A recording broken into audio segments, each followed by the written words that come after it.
पिछले शनिवार शाम लिंजी खरीदारी के लिए मॉल गई। एक आदमी उसके पीछे पीछे चल रहा था। वह आदमी लंबा और पतला था, थोड़ा झुका हुआ। उसके सिर पर एक भी बाल नहीं था। उसका रंगहीन चेहरा और उसका काला सूट एकदम विपरीत थे, जिसने लिंजी को बहुत डराया। इसलिए उसने दिशा बदलकर उस आदमी से बचने की कोशिश की। उसकी सहेली पार्किंग में उसका इंतजार कर रही थी। मिलने के बाद लिंजी ने उसे स्थिति के बारे में बताया। उसकी सहेली ने उसे चिंता न करने की सलाह दी कि अब तो कानून का राज है और हर जगह निगरानी है, वह कुछ गलत करने की हिम्मत नहीं करेगा। फिर वे लोग लिफ्ट की ओर ऊपर जाने लगे, लेकिन जैसे ही वे लिफ्ट के पास पहुंची, लिंजी ने फिर से उसी अजनबी आदमी को देखा। आदमी एक कार में बैठकर तेजी से चला गया। लिंजी ने घबराकर अपनी सहेली को बताया, वो मुझे लगातार पीछा कर रहा था, शायद वो आसपास ही रहता हो, वरना उसने अपनी कार यहाँ क्यों पार्क की होती।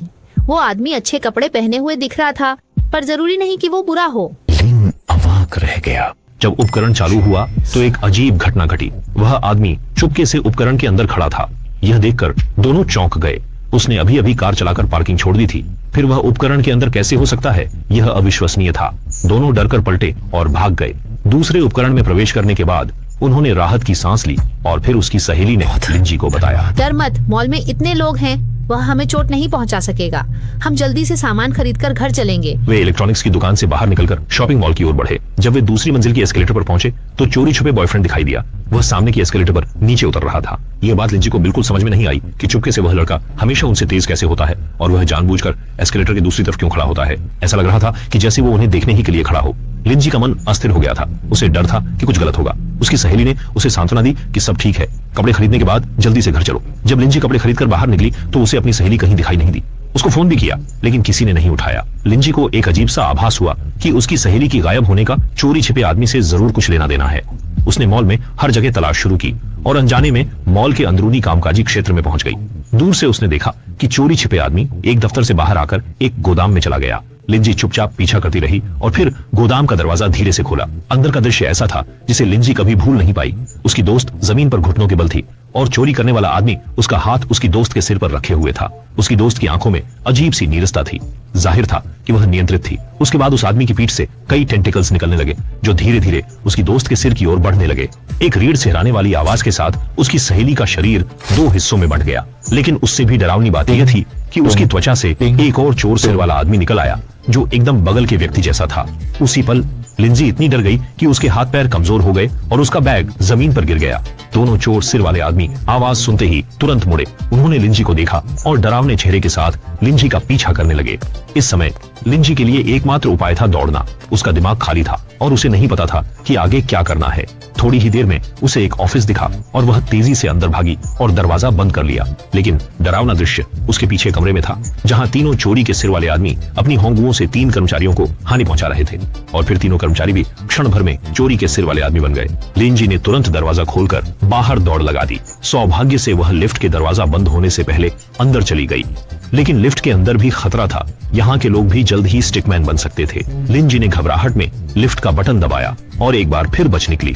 लेकिन जब वह मॉल के हॉल में पहुंची तो उसने देखा कि पूरा मॉल, लिंजी पूरी ताकत से भागती हुई मॉल से बाहर सड़क पर पहुंची।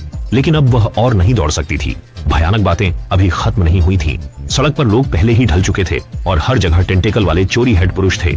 उनमें से एक ने अपनी टेंटिकल बढ़ाकर लिंजी के शरीर को कसकर जकड़ लिया और उसे हवा में उठा लिया।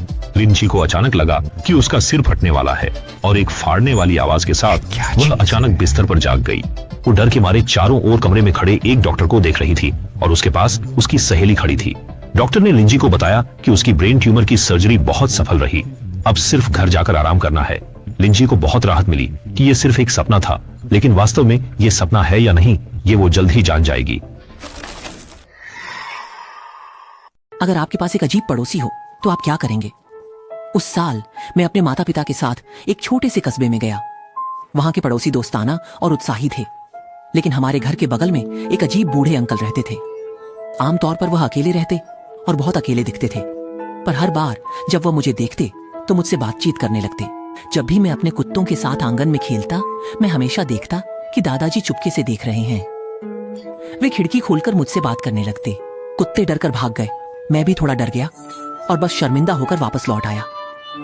दादाजी सच में बहुत बातूनी थे, लेकिन मुझे अनजाने में ही एक खतरनाक एहसास होता था। फिर दादाजी मेरे कुत्तों के साथ अच्छे से घुल मिल गए और उन्हें अजीब खाने की चीजें खिलाने लगे। जैसा कि मुझे लगा था मेरे कुत्ते बीमार पड़ गए, कभी कभी उल्टी भी होती थी। मैंने पापा को बताया। पापा ने जाकर दादाजी से अच्छी तरह बात की। एक बार जब मैं स्कूल से घर लौटा और कुत्तों को खाना खिलाने की तैयारी कर रहा था, मैंने उन्हें फिर देखा। उन्होंने भी मुझे देख लिया। मैं बहुत डर गया और तुरंत अपने कमरे में भागकर माँ बाप को फोन किया। माँ का फोन घर पर रह गया। मैं अलमारी में छिप गया और आखिरकार पापा का फोन मिला लिया। बूढ़े चाचा ने दरवाजे पर दस्तक दी। वो बाहर खड़े होकर लगातार बात कर रहे थे। मैं बहुत डर गया और याद भी नहीं कि वो क्या कह रहे थे। बाद में मैंने पापा को बताया। पापा ने बूढ़े चाचा से बात की। तब से चाचा ने मुझसे बात नहीं की, लेकिन मुझे फिर भी लगा कि मैं उनकी नजरों के नीचे रह रहा हूँ। साल पहले जब मैं अभी भी विश्वविद्यालय में था, तब मैं और मेरा सबसे अच्छा दोस्त एक ही हॉस्टल कमरे में रहते थे। मैं सिविल इंजीनियरिंग का छात्र था और मेरा दोस्त फार्मेसी का। उस फ्लोर पर कुल 9 कमरे थे। हमारा कमरा आकार में छोटा था, लेकिन 2 लोगों के लिए पर्याप्त था। कमरे में सभी सुविधाएं थीं और रसोई घर दरवाजे के सामने थी। एक शुक्रवार की सुबह अचानक हमें ख्याल आया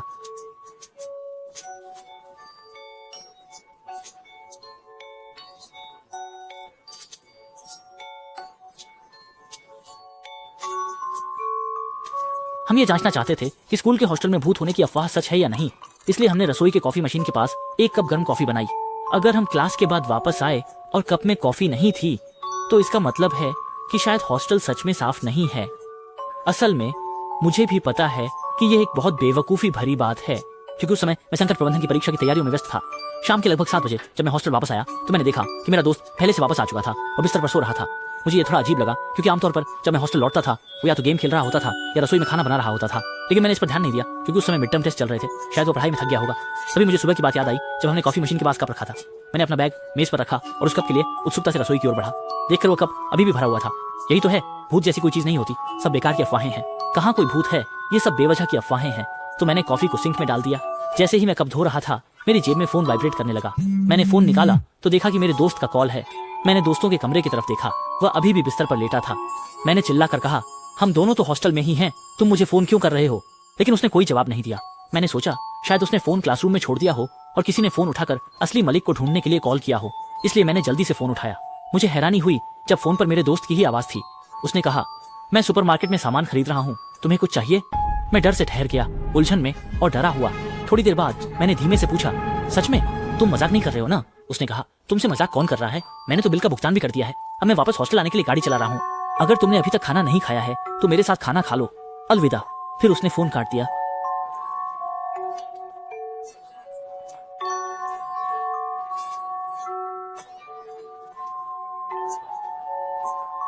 लेकिन अभी अभी वह कप में से भाप निकल रही थी। मैंने पीछे मुड़कर सिंक की ओर देखा और फिर से दोस्त के कमरे की तरफ देखा। बिस्तर पर लेटा हुआ व्यक्ति गायब था। मैं चीखते हुए कमरे से बाहर भागी और दोस्त से टकराई जो अभी लौटा था। मैंने उसे सारी बात बताई। वह भी बहुत उलझन और डर महसूस कर रहा था। उस हॉस्टल में हम रहने की हिम्मत नहीं कर सकते थे और उसी रात हमने कमरा बदलने की आवेदन कर दी। खुशकिस्मती से उसके बाद और कोई अजीब घटना नहीं हुई, लेकिन मैं इस याद को कभी नहीं भुला सकता। उसके बाद से मैंने खुद से कहा